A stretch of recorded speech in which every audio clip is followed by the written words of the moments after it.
What's up, guys? Mark back here. Yet another video, another riveting episode here on the Avion Awesome channel. Yesterday, I put out a 1,000 Trails video about exactly how you can use your contracts, use your camping pass, and the Trails collection to its fullest advantage. Being able to stay in parks 14 days at a time, and just bouncing back and forth between the 1,000 Trails, Campgrounds, and the Encore Resorts. If you haven't watched that video yet, check up here in the box and you can do that. Alright, so today I want to respond to a comment that I got on that video. One of the comments were, "You forgot all about the age-qualified parks. Must be 55. Eliminates a lot of parks if you're not 55. So I figured what I would do is I would actually go into my account and I will show you all of the different parks that do have age qualifications. Now, I'm going to be the first one to admit that I think that age qualifications are kind of BS. I think it's a form of discrimination, but these are private properties, and I am a huge private properties rights advocate. So, you know, people are allowed to do what they want to on their own property. No shirt, no shoes, no service kind of thing. You know, it's completely up to them.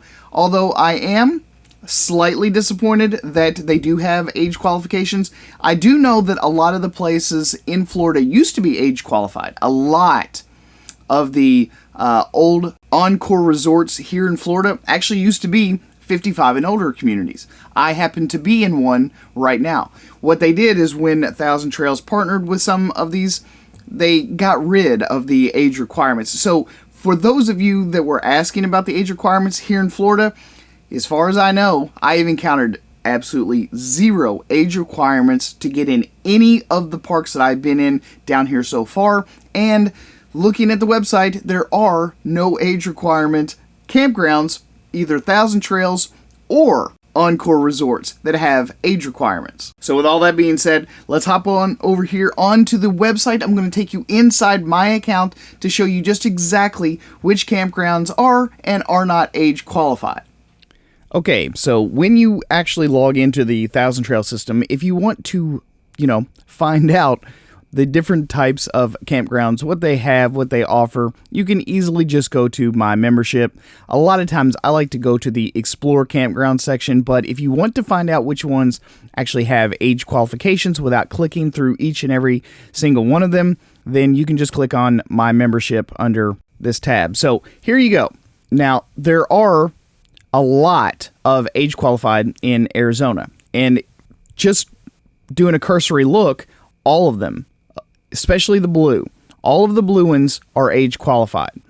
So if you look down at the bottom, there is a key. This is the Trails Collection Campgrounds, the Trails Collection RV Resorts, and then they will say AQ for age qualified, and the little $sign denotes that one of those types of campgrounds actually requires an extra $20 per night. Maybe they're just super awesome and they just can't be covered by what you actually pay just through the 1,000 Trails membership fees. Here in Arizona, there are lots of age qualified, and you can see that they are all the Encore Resorts because they're blue. Here's Florida.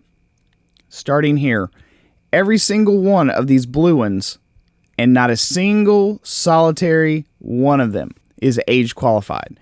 Now, there are a few that require you to pay extra. Rambler's Rest, Miami Everglades, the Sunshine Key, Royal Coachman, Fiesta Key. So all of those, they're going to have extra fees on top of what you would, normally pay just for your annual dues in 2,000 Trails. I mean, I've never been to any of these. I'm not willing to pay an extra $20 a night for, a hyper specialized area. I can easily just drive to those areas and enjoy everything that they have, for what I already pay. But I will say that I have stayed in the Orlando Resort. I've stayed in the Wildwood, Three Flags, here in Wildwood, Florida. Those are the two official 1,000 Trails campgrounds that are in Florida, and I've had absolutely no problem staying at those campgrounds. And those are the official ones. The other Encore resorts that I have stayed at, I believe I have stayed at Lake Magic. I have also stayed at the Terracea.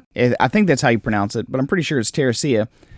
But if I'm not, somebody invariably will correct me for sure. I've also stayed at the Crystal Isles RV resort in Crystal River, Florida. And like I said, a lot of these older RV resorts, they used to all be 55 and over. So for whatever reason, they have removed that restriction, maybe just because Florida is an extremely popular destination. And I'm seriously hoping that in the future, all of the resorts that are in Arizona will eventually remove that age qualification as well. I don't know if that's necessarily the case. Maybe they will, maybe they won't. But as I have said, there are plenty of boondocking locations in Arizona. So as long as you are set up for solar, you've got a nice big freshwater tank, you should have zero problems going and finding some BLM land, go park in your rig. You're going to like it a whole lot better anyway. But as far as everywhere else in the country, there are only 2 states that have age qualifications.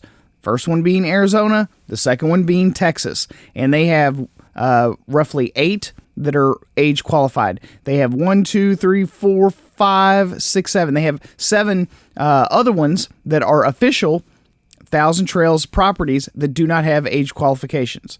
So those are the only 2 states that have age qualifications. This is directly from Thousand Trails website. All of the other ones are completely open to anyone, no matter what age you are. So if you were looking at Arizona as a home base, you're going to look at it from a 55 plus perspective. The same thing goes for Texas. There are all of the Encore resorts are all age qualified. All of the Thousand Trail official campgrounds, no age qualifications whatsoever. Everywhere else in the entire United States, Washington, Oregon, South Carolina, North Carolina, nothing. There are no age qualifications whatsoever. So ultimately, you have roughly 28 out of the, innumerable amount, like 190 plus different campgrounds all over the United States that are going to be age qualified. So I am kind of against the age qualification, but at the same time, again, private property, people are allowed to do whatever they want. So if you are over 55, it's no problem. I don't discriminate as far as age is concerned. Some folks, they just don't want to be around a bunch of kids. They don't want to be around a bunch of, jumpy pillows and playgrounds and stuff like that. They're just looking for a nice, quiet area to just go relax, decompress, whatever. They raise their kids, they're done with that. So, I can kind of see it, but, some of these parks really should just dedicate a section or something to the older, grumpier ones that just want to go, no kids or whatever. In my personal opinion, I just don't think it's that big of a deal, but if you want kids, if you want a super kid-friendly kind of environment, KOA is definitely going to be your best bet. It's definitely not going to be any of the Encore resorts. Most of them have a lot of full-timers that live there, and it's just not that kind of scene. So if you are 55, all of this stuff is not going to be a problem for you. If you're under 55, you just stay away from those parks. I've encountered none of them where I'm at, and when I go out to Arizona, which I fully plan to do, I'm just going to be boondocking anyway. There's plenty of wide open spaces, and you don't have to have any reservations to boondock. So, at any rate, guys, I hope all this information helped you all out. If you have any other questions, please drop those down in the comment section below, and I'll be happy to answer any of them. So, thanks again for watching yet another riveting episode here on the Avion Awesome channel. I'm your host, Mark Puckett, and I will see you guys again on the next one. Peace!